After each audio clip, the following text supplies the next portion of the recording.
Yo, it's your boy Trevor David Jones, back up at it with another edition of Trevor David Zen. And today we have a book review, as you can see in the title.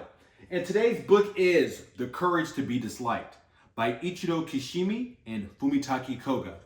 This really is, this is a life-changing book. It truly is. And I don't say that lightly. So let's jump right in. So what's the main synopsis of this book? What is it about? It takes place in the form of a conversation between a philosopher and a young man.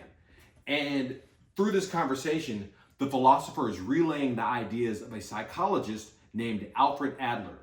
Now, Adler is an OG psychologist from the times of Sigmund Freud and Carl Jung, one of my personal heroes. And his philosophy / psychology is, ranked up there with those. So through the course of the book, the philosopher works to change and also expose the young man to the ideas of Adler and, get his life moving on the right track. Okay, so what are the takeaways? Okay, there's a few main ones, and there's reasons why I call this book life-changing. So the main takeaway is something called teleology, okay? And this is the idea that actions have goals rather than causes, okay? Actions have goals rather than causes. And the way that the philosopher relates this story, this idea to the young man is actually through the young man's friend. So he says, the young man says he has a friend who can't leave the house because basically of anxiety, like he gets too nervous. So, he wants to, but whenever he goes to leave the house, his hands literally start shaking, he starts sweating, so on and so forth, can't take it, just stays in. So the philosopher's like, why do you think this is? He's like, something in his youth happened and so on and so forth, and that made him the way he is. The philosopher said, no.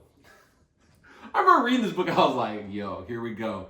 The young man was like, what you mean? The philosopher was like, no, that's not it.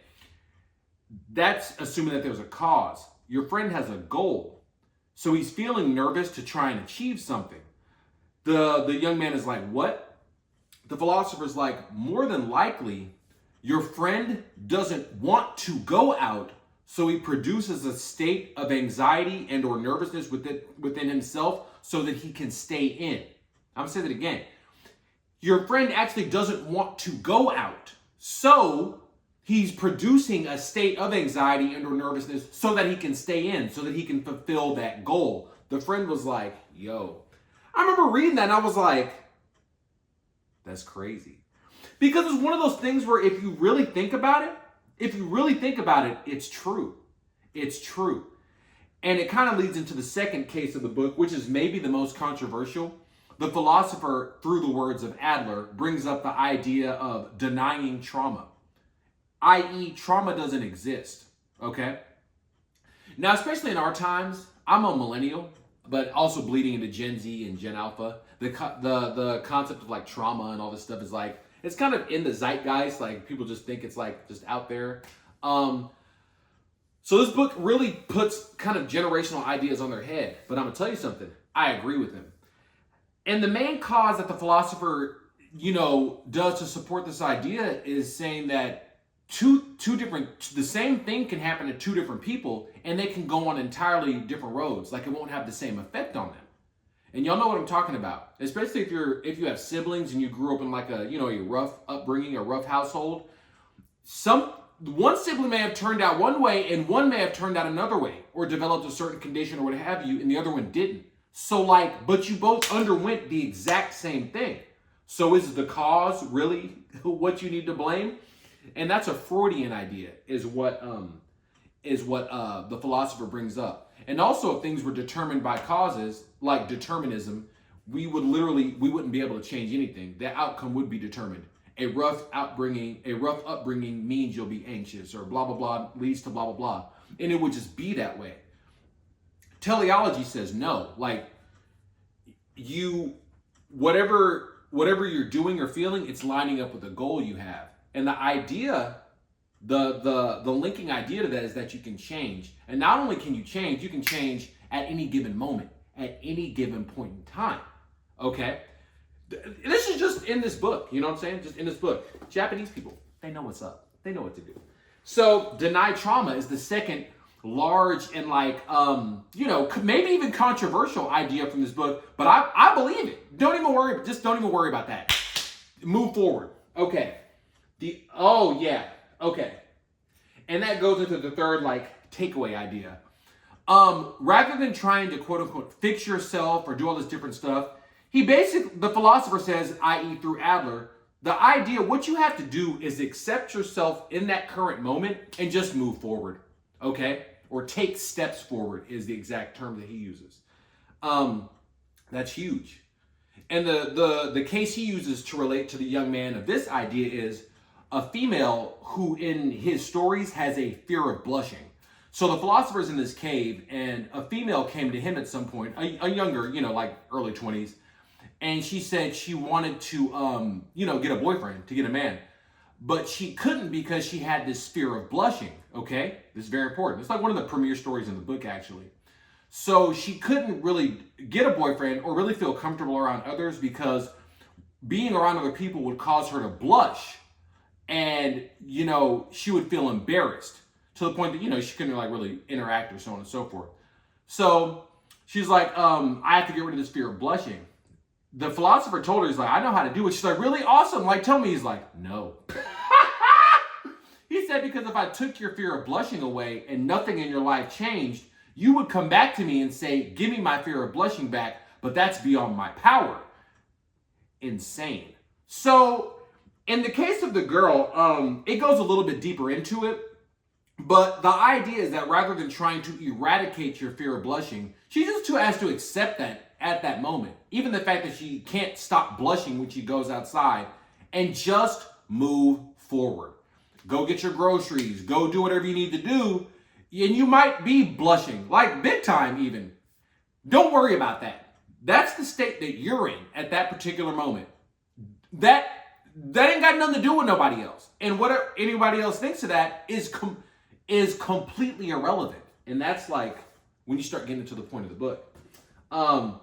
So rather than quote unquote always trying to fix yourself or do this and that and blah, blah, blah, this man says the key is to accept yourself or your condition in that very moment, and just take steps forward. Go to the gym, go outside, play video games, whatever. But just keep moving forward, and you might be blushing. Okay, that's fine. That ain't got nothing to do with nobody else. You just keep moving forward, and that's what you got to do. Huge. This is big stuff. Contribution to others. That's another big point. And that really gets into like, again, the main point of this book. This is going deeper into it, but a part of the book, even though it is about the courage to be disliked, which is freedom, as this book says, and it is, it's really about community and how we're all connected, and how deep that really is.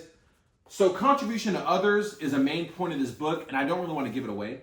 You want to read it? But that's something as simple as smiling at people when you're outside. That's a contribution, and that will lead you, because there's a holy triangle of existence, basically, that he puts out, which consists of self-acceptance, confidence in others, and contribution to others. Those three things. Self-acceptance, confidence in others, and contribution to others. That's how you exist. So, or be happy. And if you're having trouble with the other two, let's say like self-acceptance and or confidence in others, which actually might be the most important, confidence in others, believe it or not, but you got to read the book.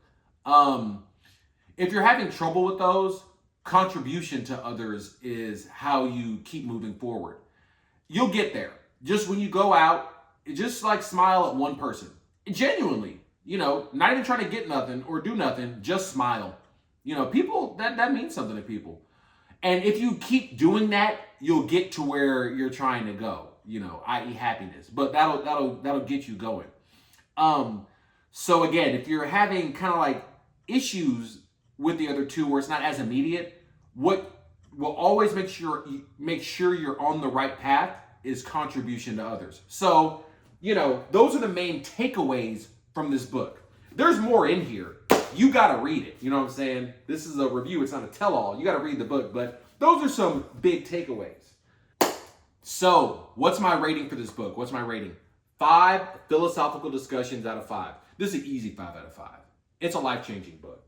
I told y'all, if you watch any of my other videos or anything I've ever done, you know my respect, my love for Japan. Japanese people just know what to do, and they hit it out the park again. This book is crazy. It is. It's life-changing. Easy recommendation. Just overall, it's like a widely known book for a reason, but you got to get your hands on it.